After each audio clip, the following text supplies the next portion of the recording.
Jadi perlu saya sampaikan Prof bahwa untuk industri pengolahan nikel by far di dunia itu Cina yang paling maju, dalam paling efisien dalam hal teknologi dan pengolahannya. Nah, saya ambil contoh Prof ya. Ada satu teknologi yang mereka bawa di 2018 ke Indonesia.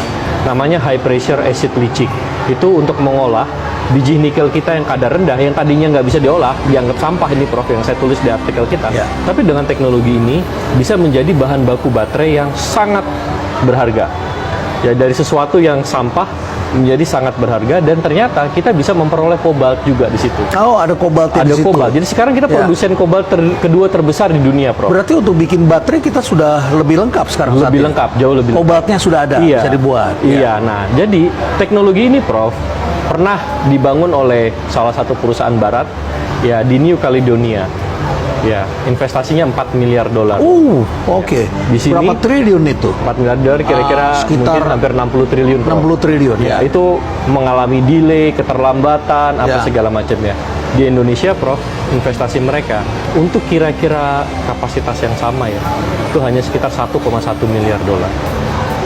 Jadi ini seperberapanya ini? 25%. Iya. Sebenarnya 25%. Iya. Jadi memang teknologi mereka maju. Jadi even ya ketika saya bicara dengan counterpart saya di Eropa, di Amerika, saya sampaikan, dan mereka juga mengakui bahwa untuk teknologi ini Tiongkok yang paling maju. Ini memang Tiongkok.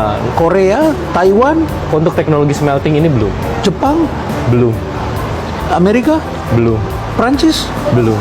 Jadi memang China yang leading di situ. Jadi bahkan ada satu investasi Jerman dan Perancis ya di Indonesia, di Halmahera, menggunakan teknologinya dari Tiongkok juga. Oke, jadi saya kira ya wajar kalau itu yang masuk itu. Nah, jadi memang mereka mengembangkan teknologi ini. Tapi kan Prof, kalau kita lihat sekarang yang masuk itu bukan lagi Tiongkok aja. Bukan hanya Tiongkok. Ada India, ya, terus kemudian ada Taiwan gitu ya. Pada sektor apa? India, sama smelting juga. Smelting juga. Iya, mereka juga kerjasama dengan Tiongkok gitu kan. Oh, mereka kerjasama dengan Tiongkok. Terus kemudian ada dari Prancis, ada dari Jerman gitu ya. Jadi ini yang mungkin ya karena di amplifying apa segala macam. Tapi kita lihat enggak kok, kalau dilihat dari datanya sekarang udah mulai variasi gitu. Karena selama ini juga ada konflik dengan buruh dari Cina, dari Tiongkok, itu yang terjadi. Ya memang gini, soal tenaga kerja tadi juga termasuk kita bahas, Prof.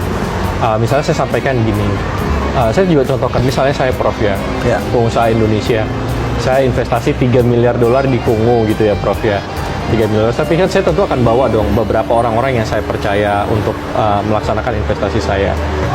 Dan at some point mungkin ya saya nggak cocok nih Prof sama masakan Kongo gitu kan. Ya saya bawalah koki dari Indonesia untuk masak orang-orang saya supaya betah tinggal di sana gitu kan. Kayak orang-orang Indonesia naik haji, yang mereka cari makanan Indonesia. Iya. Nah, kan itu menurut saya itu satu yang wajar.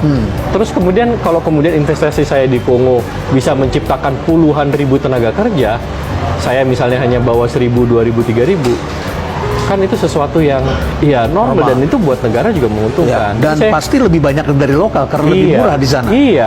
Sama loh. Jadi saya pun juga sampaikan, memang ada tenaga kerja Tiongkok di Indonesia gitu, tapi coba dilihat tuh berapa banyak jumlah tenaga kerja lokal yang diciptakan. Itu kan juga kita nggak bisa menafikan gitu bahwa itu ada, dan mereka Prof, ini terus terang yang waktu itu di awal-awal saya juga sangat miris ya. Saya ke WDB Prof ya. Di mana? Di WDB di Halmahera Tengah. Halmahera Tengah. Itu ada satu kawasan industri di sana. Ya, mereka cerita ke saya, mereka harus merekrut orang-orang lulusan SMP, lulusan SMA, saking di daerah itu nggak ada tenaga kerja lagi. Tapi mereka rekrut, mereka training, yang lain-lain gitu ya. Walaupun dibutuhkannya sarjana atau D3, tapi mereka ambil lulusan SMA. Karena memang nggak ada pilihan lagi. Dibutuhkan tenaga kerja besar gitu ya. Lalu saya masuk ke ruang kontrol room smelter nih, Prof ya. Di situ isinya semuanya tenaga kerja perempuan. Setiap 4 atau 5 orang itu ada satu supervisor yang tenaga kerja dari Tiongkok yang mengajarkan ini gimana cara mengoperasikan smelter ini, memantau apa indikator-indikatornya, Prof. Yang menarik, Prof, ketika saya tanya para pekerja dari tenaga kerja lokal ini, saya tanya lulusan dari mana? Pariwisata, kebidanan, Prof, administrasi.